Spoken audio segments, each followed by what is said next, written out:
সাকিব খান অনেকক্ষণ থেকে দাঁড়ানো, তার জন্য একটা চেয়ার চলে আসলো। সে যেহেতু ক্লান্ত, সে একটু বসবে।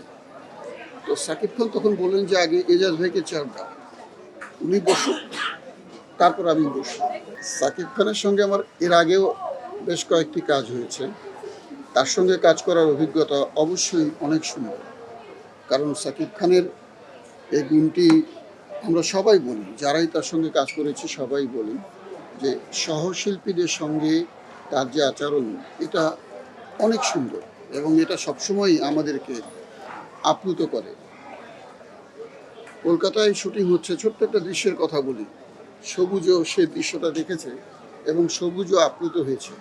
অনেকক্ষণ ধরে সাকিব খান দাঁড়ানো, তো মঞ্চে আমি অনেক পরে এসেছি।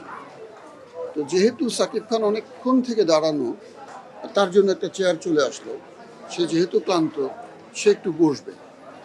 তো সাকিব খান তখন বললেন যে আগে এজাজ ভাইকে চেয়ার দাও, উনি বসুন, তারপর আমি বসবো। ক্লোজ আপে এখন আছে জিঙ্ক ফ্রেশ টেকনোলজি, যা জীবাণুর সাথে লড়াই করে দেয় সতেজ নিঃশ্বাস 18 ঘন্টা পর্যন্ত। এই যে আমাদের প্রতি তার সম্মান, এটা অবশ্যই আমরা কখনো ভুলব না এবং আমরা সবাই এই বিষয়টি সম্মানের সঙ্গে তাকে স্মরণ করি। শুটিং অভিজ্ঞতা তো অনেক সুন্দর। শ্রীলঙ্কায় শ্যুট করেছি, কলকাতায় শ্যুট করেছি। শুটিং অভিজ্ঞতা অনেক সুন্দর এবং আমি নিশ্চিত ছবিও অবশ্যই অনেক সুন্দর। টেকনিক্যাল কারণে ছবিটা প্রদর্শনের সমস্যা হচ্ছিল, সেটা আমরাও জানি। আশা করছি সে সমস্যা এখন কেটে যাবে এবং লাখো দর্শক যারা প্রিন্সের জন্য অপেক্ষা করছেন, প্রিন্স দেখবার জন্য অনেক আগ্রহে, অনেক কষ্ট নিয়ে অপেক্ষা করছেন। কারণ সবাই তো আশা করেছিলেন ঈদের দিনই ছবিটা দেখবেন, তারা ছবিটা দেখতে পারেননি। ডেফিনেটলি তারা অনেক কষ্ট পেয়েছেন, কষ্টে ছিলেন।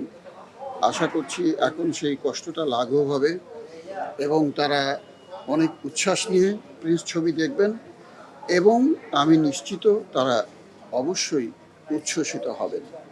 কারণ প্রিন্সে আমরা কাজ করেছি যারা, আমরা নিশ্চিত এই ছবি দেখে দর্শক উচ্ছ্বসিত না হয়ে পারবেন। নতুন পুরনো বিষয়টা তো আমার কাছে গুরুত্বপূর্ণ নয়। আমার কাছে গুরুত্বপূর্ণ হচ্ছে একজন ভালো নির্মাতা।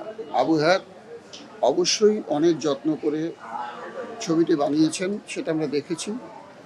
সে একজন ভালো নির্মাতা, অনেক ভালো নাটক বানিয়েছেন, অনেক দিনের অভিজ্ঞতা তার। সুতরাং তিনি নতুন না পুরাতন সেটা আমার কাছে বিষয় না। আমি নিশ্চিত উনি একজন ভালো নির্মাতা এবং অবশ্যই ভালো কাজই করেছেন।